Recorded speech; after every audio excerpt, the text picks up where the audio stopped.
اعوذ باللہ من الشیطان الرجیم بسم اللہ الرحمن الرحیم السلام علیکم ورحمۃ اللہ وبرکاتہ۔ آج ہم بات کریں گے ایک مرزا قادیانی کے حوالے کے اوپر جو کہ اس نے بہتان جو ہے وہ باندھا ہے آقا دو جہاں صلی اللہ علیہ وآلہ وسلم کی ذات اقدس پر۔ اور اس حوالے سے پہلے جو ہے وہ میں قرآنی آیات ہیں وہ آپ کو دکھانا چاہوں گی کہ قرآن میں اس بارے میں کیا فرمایا گیا اور مرزا قادیانی نے جو ہے وہ کیا جو ہے وہ جھوٹ لکھا اور بہتان لگایا۔ تو پہلے یہ جو ہے وہ قرآنی آیات دیکھ لیتے ہیں۔ اب یہاں پہ یہ آیت ہے سورۃ الانبیاء کی آیت نمبر 5 ہے، اور اس میں اللہ تعالیٰ فرماتے ہیں، بلکہ اس کا ترجمہ کچھ اس طرح ہے، بلکہ کہتے ہیں کہ یہ بیہودہ خواب ہے، بلکہ اس نے جھوٹ بنایا ہے، بلکہ وہ شاعر ہے۔ پھر چاہیے کہ ہمارے پاس کوئی نشانی لائے جس طرح پہلے پیغمبر بھیجے گئے تھے۔ اب یہاں پہ جو اگلی آیت مبارکہ ہے وہ ہے سورہ یاسین کی آیت نمبر 69 یعنی 69، اور اس آیت کا ترجمہ کچھ اس طرح ہے کہ ہم نے نبی کو شعر نہیں سکھایا اور نہ یہ اس کے مناسب ہی تھا، یہ تو صرف نصیحت اور واضح قرآن ہے۔ اب ان دو آیات مبارکہ میں قرآن پاک کی آپ نے دیکھا کہ نبی عالم صلی اللہ علیہ وآلہ وسلم کے متعلق فرمایا گیا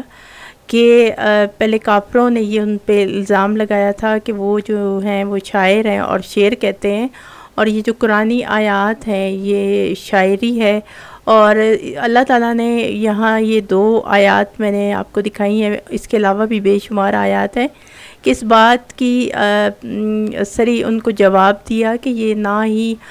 نبی عالم صلی اللہ علیہ وآلہ وسلم شاعر ہے، اور نہ ہی اللہ تعالیٰ نے انہیں شعر سکھائے، اور نہ ہی یہ قرآن پاک کی جو آیات ہیں وہ شاعری ہیں۔ اب جو حوالہ ہے پہلے وہ دیکھ لیتے ہیں اور پھر اس پہ بات کرتے ہیں۔ اب یہاں پہ حوالہ دیکھ لیتے ہیں، یہ مرزا قادیانی کی جو لکھی ہوئی تحریرات کا مجموعہ ہے ملفوظات، اس کا صفحہ نمبر 308 اور جلد جو ہے وہ 4 ہے اور صفحہ نمبر 308 ہے۔ اور یہاں پہ نیچے مرزا قادیانی کا جو ہے وہ شعر کہنا، یعنی کسی ایک شخص نے کا اعتراض پیش ہوا کہ مرزا صاحب شعر کہتے ہیں، یعنی کسی بندے نے مرزا قادیانی سے پوچھا کہ اپنے آپ کو جو دعوی کر رہا ہے کہ میں مسیح ہوں اور نبی ہوں، تو نبیوں کے متعلق تو ابھی میں نے قرآن پاک میں بھی آپ کو دکھایا ہے کہ وہ شعر و شاعری سے ان کا کوئی تعلق نہیں ہوتا اور نہ ہی وہ شعر کہتے ہیں۔ تو یہاں جب مرزا قادیانی کو ایک شخص نے یہ بات پوچھی تو ظاہر ہے اب اس کے پاس تو کوئی جواب ہوتا نہیں تھا، جیسے کہ پہلے بھی آپ کو پتہ ہی ہے کہ وہ ہر بات کا جو اعتراض تھا وہ اٹھا کے نبی عالم صلی اللہ علیہ وآلہ وسلم کی ذات اقدس تک لے جاتا تھا۔ تو یہاں پہ مرزا قادیانی کہتا ہے کہ حضرت صلی اللہ علیہ وآلہ وسلم نے بھی خود شعر پڑھے، پڑھنا اور کہنا ایک ہی بات ہے۔ پھر حضرت صلی اللہ علیہ وآلہ وسلم کے کل صحابی شاعر تھے، حضرت عائشہ رضی اللہ عنہا، امام حسن رضی اللہ عنہ اور امام حسین رضی اللہ عنہ کے قصائد مشہور ہیں، اور حسان بن ثابت رضی اللہ عنہ نے حضرت صلی اللہ علیہ وآلہ وسلم کی وفات پر قصیدہ لکھا۔ سید عبد القادر صاحب نے بھی قصائد لکھے۔ کسی صحابی کا ثبوت نہ دے سکو گے کہ اس نے تھوڑا یا بہت شعر نہ کہا،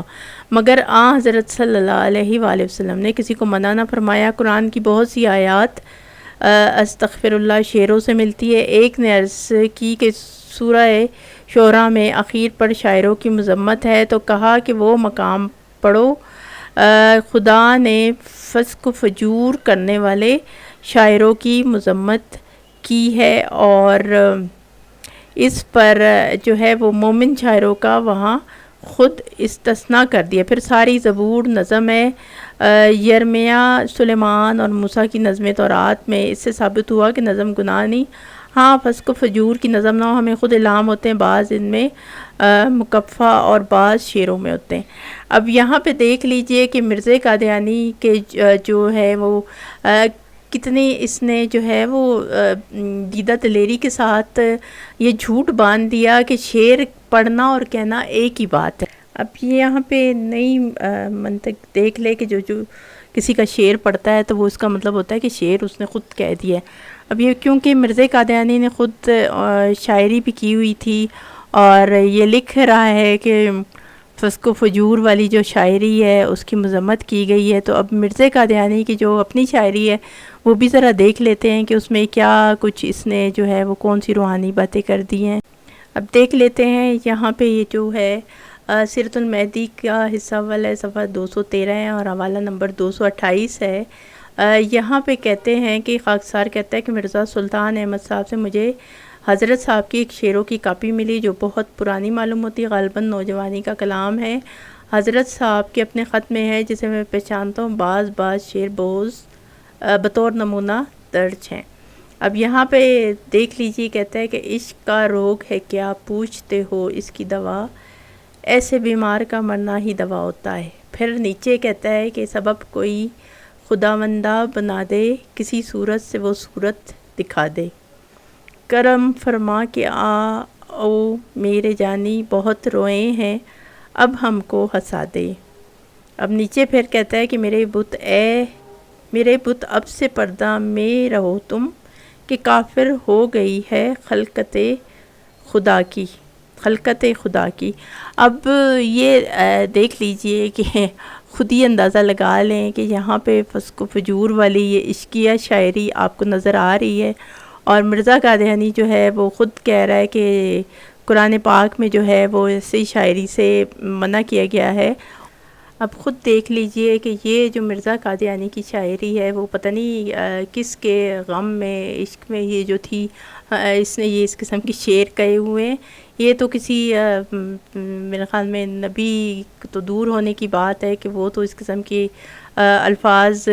نہ کہہ سکتے ہیں، نہ لکھ سکتے ہیں۔ یہ تو کوئی عام جو ہوتے ہیں درباری جو شاعر ہوتے تھے اور جو اس قسم کی جو عشقیہ شاعری لکھا کرتے تھے، ان کے معیار سے بھی گرے ہوئے شعر ہیں، اور ان میں آپ کو خود فسق و فجور تو نظر ہی آ رہا ہوگا۔ اور یہ مرزا قادیانی جو تھا وہ اس قسم کی گھٹیا جو تھی وہ شاعری کیا کرتا تھا،